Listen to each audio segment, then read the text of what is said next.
My wife cheated on me and asked for a divorce. I said yes without any problem. But now she's jealous because I'm dating other women and wants to get back with me.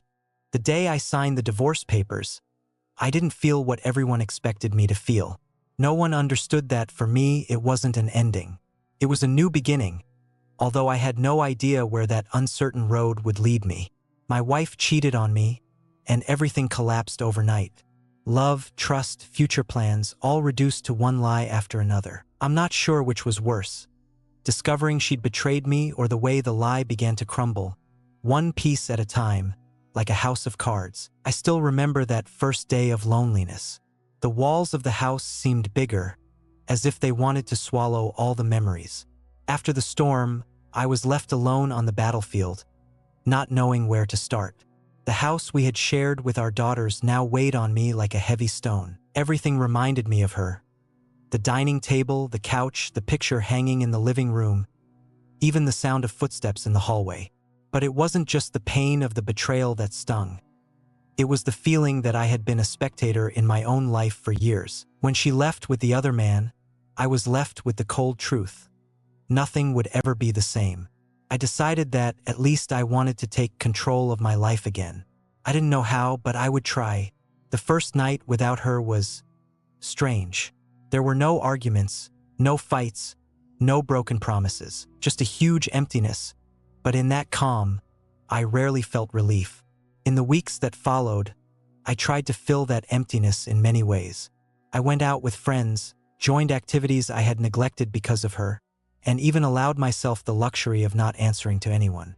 And of course, I started going out with women again. It wasn't a sudden boost of confidence. It was more of a desperate attempt to remember what it was like to be free, what it felt like to be desired, what it was like to forget, even just for a moment, everything I'd been through. But nothing could prepare me for what was to come. I started noticing something strange.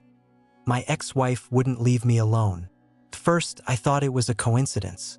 I would run into her in the same places, accidentally. Though I knew it wasn't that random. She would text me, "How are you? Are you doing okay? I thought I'd see you at the supermarket." Then, something worse happened. She started asking about the women I was seeing. "Who's that girl in the picture?" She'd ask with a mixture of curiosity and hidden jealousy. "How's your life going? You don't seem so bad." And I'd laugh to myself. Of course, I wasn't bad. I was more than fine. I was free. At first, I remained calm. I don't care what she thinks. It doesn't matter anymore, I'd tell myself. But, like everything in life, the situation didn't stay comfortable for long. Her constant invasion of my space and opinion started to unnerve me. It was as if, for some reason, she couldn't stand to see me happy without her. Something about her behavior made me feel like she wanted more, something she had no right to ask for. She left me. She chose someone else, but now she was watching from the shadows. My family, of course, also started to get involved. "What if you try again? Maybe there's a chance to save what you had," they'd say, as if it were just a misunderstanding, as if simply returning to the past could fix everything. But for me, what happened wasn't a misunderstanding. It was a betrayal, and while I still loved her in some ways, something inside me told me I couldn't go back. My family didn't understand what I felt. They hadn't lived through the weight of infidelity or the pain of being left by someone who swore to love you. So one day, I decided to cut contact. No more messages, no more indirect hints.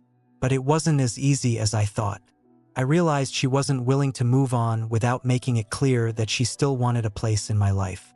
Somehow, she wanted to control me, to become the center of my story again, even though she no longer belonged in the script. The first month without her showed me a clearer picture of what our relationship had been. Now I saw everything with different eyes. The signs I had ignored, the lies I accepted out of fear of confrontation, the broken promises. But there was something else that disturbed me. Despite everything, I hadn't fully gotten over her. How was that possible? She was the one who left me. This inner conflict ate at me. I wanted to move on, but doubts started to creep in. Maybe I had let resentment take over. Maybe it was loneliness that made me question everything. But there was something that kept me firm. The idea that I would not be controlled again. I wouldn't let the cycle of emotional manipulation repeat itself. And then one day I saw her. I saw her walking into a restaurant with him, holding hands. It was like a punch to the stomach, a lump in my throat that overwhelmed me completely. I wasn't prepared for that, to see her happy with someone else. While watching that scene, something inside me sparked. The pain, the anger, the frustration, something that had been dormant, now awakened with a force that surprised me. I wasn't just jealous, I was furious. Why did she have the right to be happy while I was still trying to piece my shattered life back together? Reality hit me like a slap in the face. I saw her there, holding another man's hand, and I felt like I had lost the game. But it wasn't a defeat because of her. It was a defeat because of myself, for being so blind and weak for so long. That was the moment I decided I wasn't going to let her be the center of my life again. No more. It was time to take charge of my life, without excuses or fears. The feeling of losing control over my life had been haunting me throughout the time we were married. But now, as I looked at myself in the mirror, I realized that it wasn't a defeat, but rather a new opportunity. Finally, I was facing the truth, raw and unfiltered. And the truth was that my ex-wife wasn't just the woman who had betrayed me. She was also a manipulative figure who, in her own way, was still playing with the strings of my life. When I saw her at the restaurant with him, something inside of me exploded. The image of her with another man hurt much more than I had imagined. But the truth was that it wasn't the fact of seeing her happy that affected me, but the cruel way she had been ripped from my life. That thought gnawed at me, kept me awake at night. How could I have been so blind? How could I have given so much of myself without realizing what I was losing? But it was too late for regrets. I couldn't stay trapped in the past. That night, after seeing them, I came back home with my head full of questions, but also decisions. I decided I would turn this around. I would not let her dictate my life anymore. My phone buzzed as I sank into my sofa. It was a text message from my ex. "Are you okay?" It read. It seemed so innocent, so concerned, as if she didn't know what had just happened. As if she wasn't using every message, every call to keep me in her orbit, manipulating me into still caring. I couldn't keep falling for that game. Throughout our relationship, I had always felt torn between what I wanted to do and what she expected me to do. Now, finally, I was free, and it was my time to start rebuilding my life without her interference.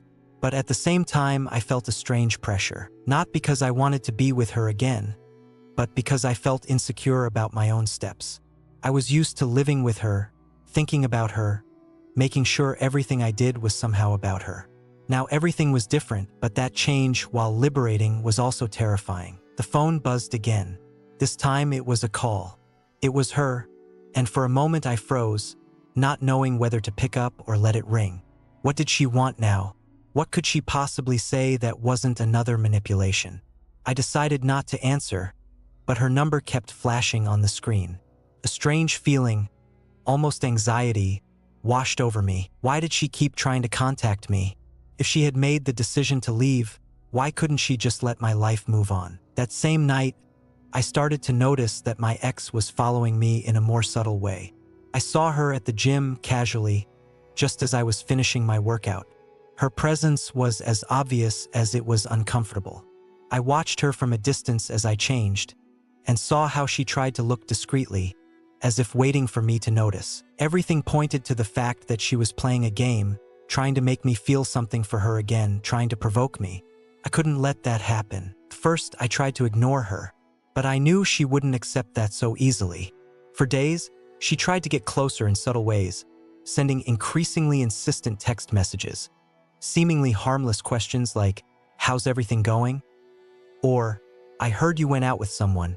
Is that true?" She tried to seem casual, as if she really cared, as if we were still on the same page when I knew we weren't. The final straw was a conversation we had on the phone. After days of texts, I finally decided to answer, but I felt prepared for whatever was coming. She started talking in a soft, almost regretful tone. "I've been thinking a lot. Maybe I made a mistake," she said, and I could hear her voice shift, as if she were trying to manipulate me once more. "I think I should never have left you," she said, looking for something, any weakness she could exploit. But I wasn't the same person anymore. That moment, I realized something I had ignored for so long. The only person who could have control over my life was me. She could no longer be a part of my story, not by her love or her betrayal. In that moment, I understood that my feelings for her weren't the same. The resentment, the distrust, the frustration had built up to become a shield that protected me from her manipulations. I felt a strange calm as I spoke, almost like I was freeing myself from a weight I had carried for years. What followed was the hardest part, beginning to rewrite my life without her. The temptation to go back to what I knew, to forget all the harm she had caused me, was always there. But for the first time, I could look at her without wanting things to go back to how they were before. My life had changed, and she was no longer the center of my world. However, she wasn't going to give up so easily. I knew I had hit a weak point, and that's why her efforts increased. She began to invade every corner of my life, not just in person or over the phone, but through social media. One night, as I scrolled through Instagram, I saw that she had posted a picture of herself smiling, with a caption that said, "Sometimes life gives us second chances." I knew that post was meant for me, but it didn't affect me anymore. The difference was clear. Now I was the one making the decisions. And while she got lost in her own game, I was finding myself. From that moment on, the only thing I needed to be happy was to remember a simple yet powerful truth. I was fine without her, and my life would only get better if I left behind everything she represented. It's funny how experiences shape us. For so long, I had been trapped in her world, in her expectations, in her subtle manipulations. I thought I was nothing without her, that my life didn't have any meaning. But now, for the first time in many years, I felt like I could breathe freely. I wasn't just her partner anymore. Now I was beginning to be the man I wanted to be. The one who had been hidden for so long behind the facade of the model husband. After our phone conversation, the weeks during which I felt her presence lurking, something inside me broke. The pain from the betrayal didn't hurt as much anymore. It didn't burn me from the inside out the way it had before.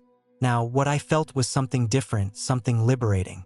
But I also knew that the battle wasn't over. She wasn't going to make things easy, and that, deep down, gave me a sense of victory. My life, although it seemed to have taken a turn towards calm, was filled with new voids, spaces I needed to fill. First, I didn't know where to begin. I went out for a walk through the city, alone, with no particular destination, as if I wanted to get away from all the memories that still tied me down. I walked the same streets that once seemed so familiar and comforting, but now I saw them with new eyes, like I was a stranger in my own life. That's when I decided I had to reinvent myself. There was something I was missing, something my ex had never wanted or perhaps never knew how to give me. The freedom to be myself. No pressure, no expectations. No need to give explanations. What did I want to do with my life now? How should I begin to rebuild my happiness without anyone taking it away from me? The first few weeks were chaotic, but a liberating chaos. I couldn't help but feel like a child in an amusement park, like everything was new and unexpected. The difference now was that I didn't have to take care of anyone. I didn't have to worry about what they thought of me. I decided to start doing things for myself, things I had stopped doing for years. I went back to my hobbies, picked up old passions again, and, most importantly, I reconnected with myself in a way I had never done before. I realized that I had been living for others, always adapting to the needs of my ex, my family, society. But now I wasn't. Now I was living for me. One afternoon, sitting by the sea, with no clear destination, I found myself reflecting on everything I had lived through. Why had it taken me so long to see things for what they were?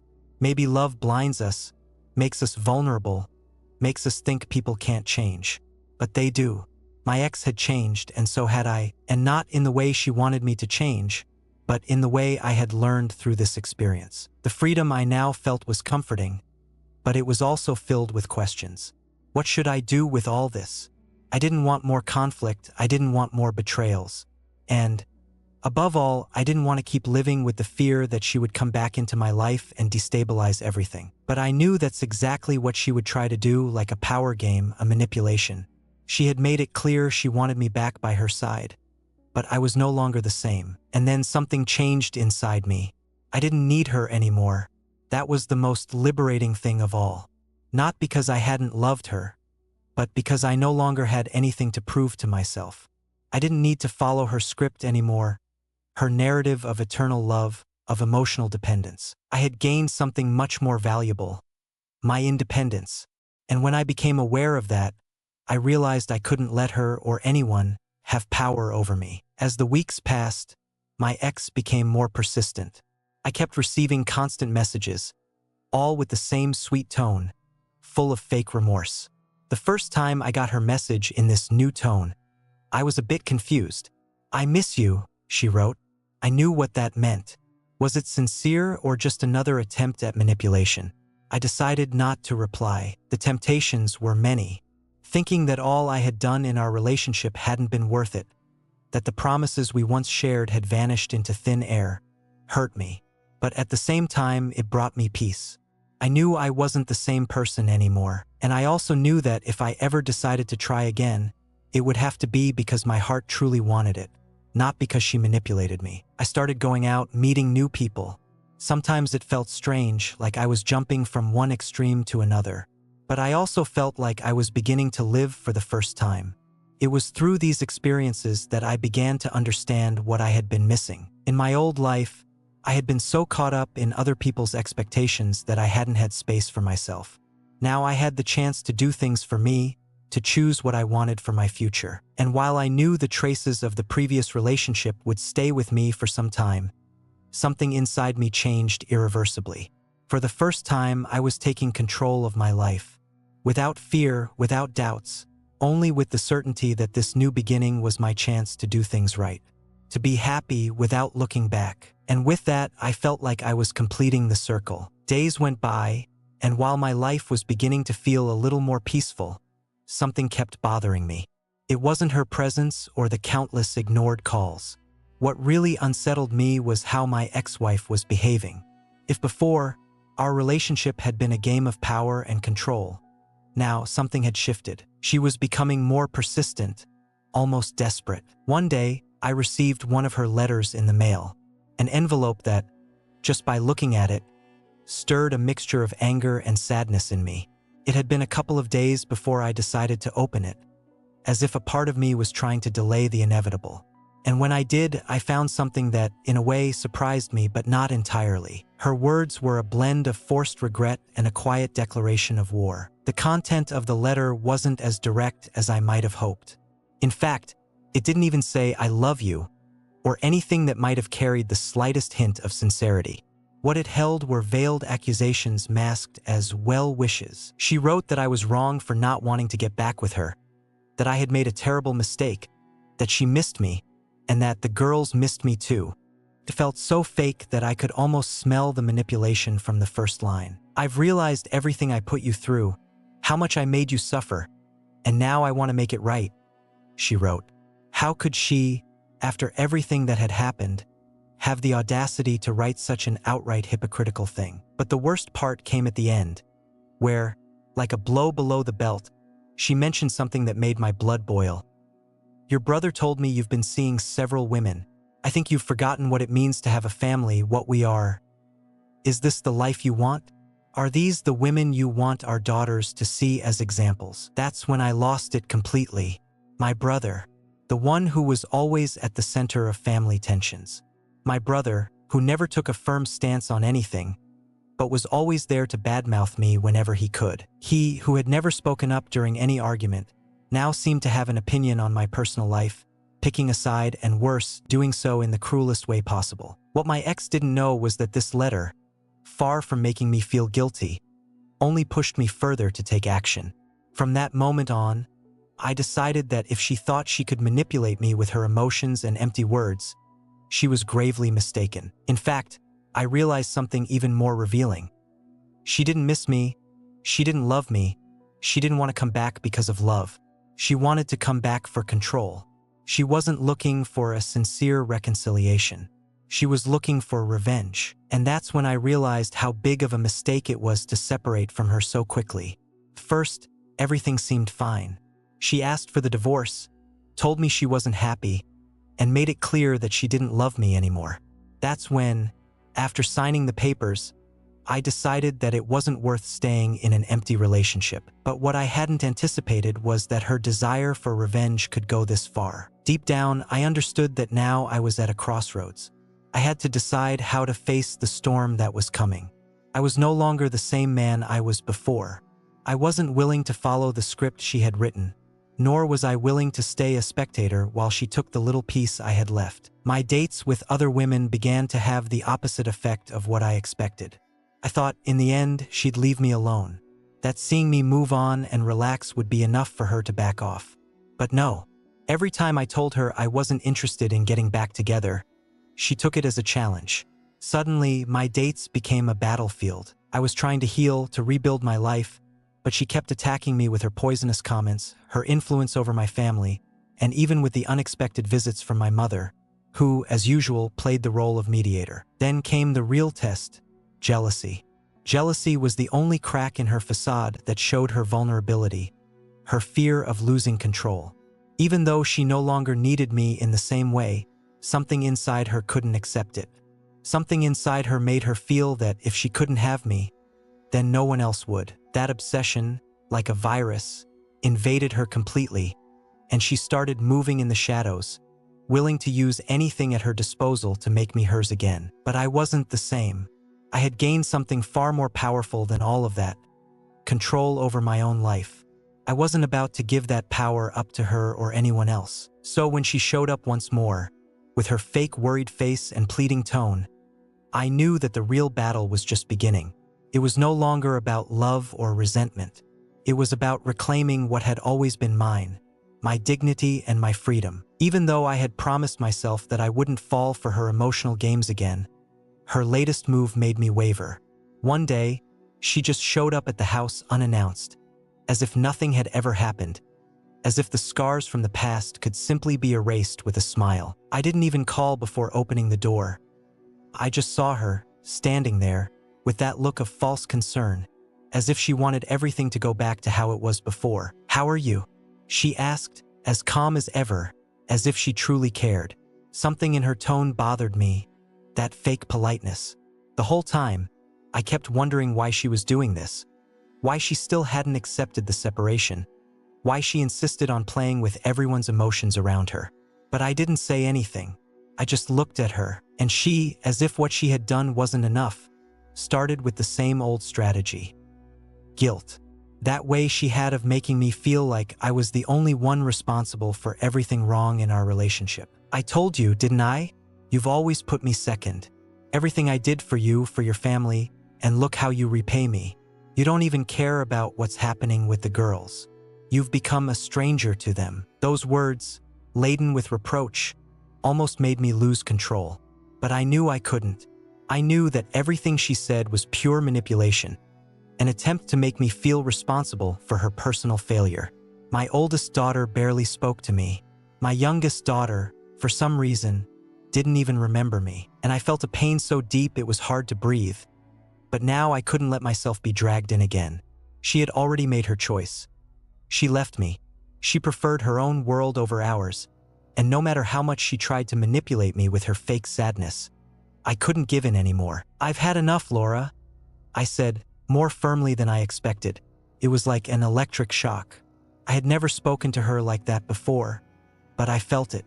I was tired of being the victim, of playing her game again and again. She looked at me surprised. She wasn't prepared for me to speak with that much confidence. She thought that, after everything she had done, I would still be the same man who crumbled at her manipulations, the man who, even when she was unfaithful, was always willing to forgive her. But I wasn't that man anymore. Not now. This time, I wasn't going to give in. "I don't need you in my life, Laura," I continued, trying to make those words sound as strong as they felt inside me. "I don't need you to come here or to play with my life like it's yours. I'm no longer the fool you could control at will." She tried to take a step toward me, as if she wanted to get closer, touch me, convince me with a gesture of affection, but I stepped back. I knew I couldn't let myself be swept away.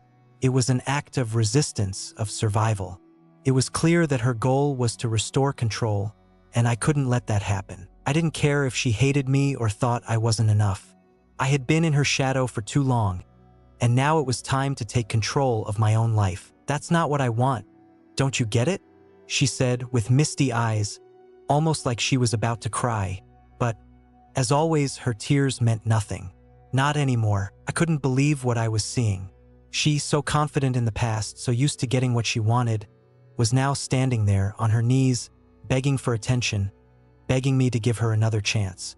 What she didn't understand, what she couldn't comprehend, was that it was too late. She had crossed boundaries, played with me, with the girls, with everything we had built.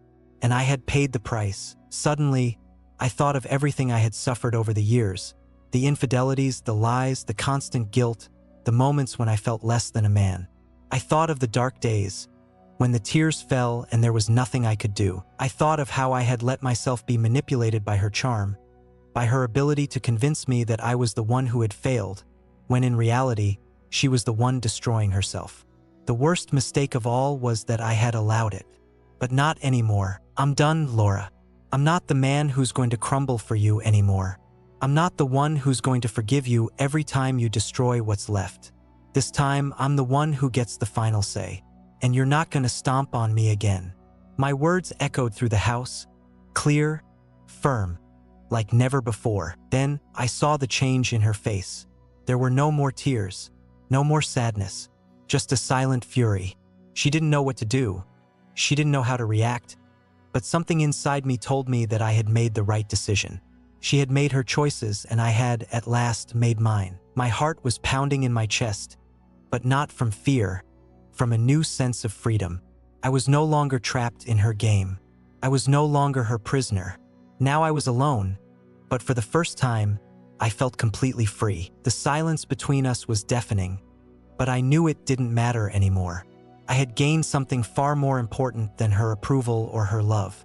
I had gained my peace, and that, right now, was all I needed. That afternoon, after Laura left, I felt as though the weight of the world had been lifted from my shoulders. It was an indescribable relief, but also a strange mix of confusing emotions. I was calm, yes, but there was something else.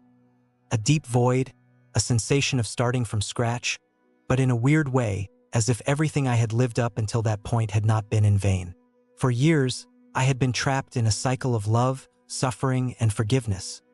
A cycle that she had created, but I had also allowed myself to live within. The idea of being a good man had blinded me to the reality that, through all that time, I had been losing myself. After I closed the door behind her, the house fell into complete silence.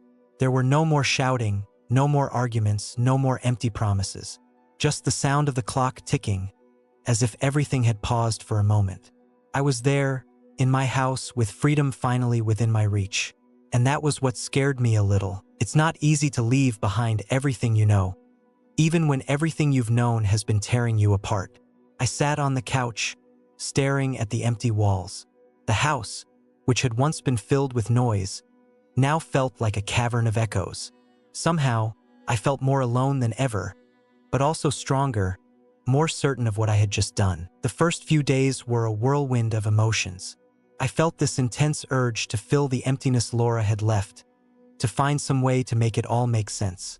I called my friends, went out, hung out with people, but nothing seemed significant enough to distract me from the pain I was still carrying. The discomfort in my chest was a constant reminder that, no matter how much I tried to ignore it, I was still hurting. And the worst part was that I felt guilty for not feeling as devastated as she expected. Laura thought that my life, just like hers, would be a total wreck after the divorce, but in reality, I was starting to realize that my life had been a constant burden, an endless cycle of personal sacrifices that I had never been allowed to enjoy. I didn't understand how I had accepted her behavior for so long, how I had tolerated her infidelities and her disrespect, but it was too late for regrets. I was determined to change, to never again be the man who let himself be dragged down by her whims. In the days that followed, I focused on my daughters. The situation with them was still complicated, but at least I had the chance to be an active father again. Though I could never recover the time lost, I knew that my love for them was more important than any mistake I had made. I talked to them, listened to them, tried to be the figure they needed. It wasn't easy, and many times I felt like a stranger to them, but slowly we began to reconnect. A father's love doesn't fade, And although the road wasn't simple, I felt that at the end of the day, I was doing the right thing. For weeks, Laura didn't appear. She didn't even try to contact me. Time passed, and although at first I felt uneasy, I soon realized that this was the peace I had needed for so long. Her absence allowed me to reflect on what I truly wanted from life. Why had I accepted her behavior for so long? What had changed in me that made me feel so different? With each passing day, I understood more that the key to everything was my independence, learning how to be happy without needing anyone else to validate my existence. But one day, Laura reappeared. It wasn't a phone call or a message. She just showed up at my door, as if everything that had happened had been erased from her memory. She wore the same blank expression, the same attitude of nothing happened. But something in her eyes betrayed a mixture of desperation and anger. In that moment, I realized that her visit wasn't a genuine attempt at reconciliation. She hadn't come to apologize or offer a solution. She had come because she felt alone, because her own world had fallen apart. And in the end, she wanted to recover what she had lost. It didn't matter that I had already made my decision. She needed to know if she could still pull me into her storm. I let her speak, though I wasn't tempted to respond in any way. I was ready to listen, but not to fall into her games. Love was no longer a weapon she could use in her favor. I had already been through all of that. And when she finished talking, when her words ran out, I realized that I didn't need anything she was offering. Whatever you want, Laura. But I'm not that man anymore. She looked at me, and I knew. The fear of losing me completely was reflected in her eyes. But my answer had already been made. There was no going back. My life was no longer going to revolve around her insecurities or selfish demands. From that point on, everything became clearer. I had survived her manipulation, and now, for the first time, I was ready to live for myself without fear, without strings attached. My family no longer had power over me. My daughters needed me like never before, and I was willing to give them the best version of myself, without the ghosts of a failed marriage. It was never easy, but true freedom doesn't come without sacrifices. In the end, I understood that life isn't something to wait for. It's something to take in your hands, no matter how many times you have to rebuild yourself from scratch. This was my rebirth. And that's a wrap for today's story. If it left an impact on you, don't forget to drop a comment and share your thoughts. I'd love to hear from you. If you want to see more stories like this, make sure to subscribe and hit the bell so you never miss an upload. See you next time.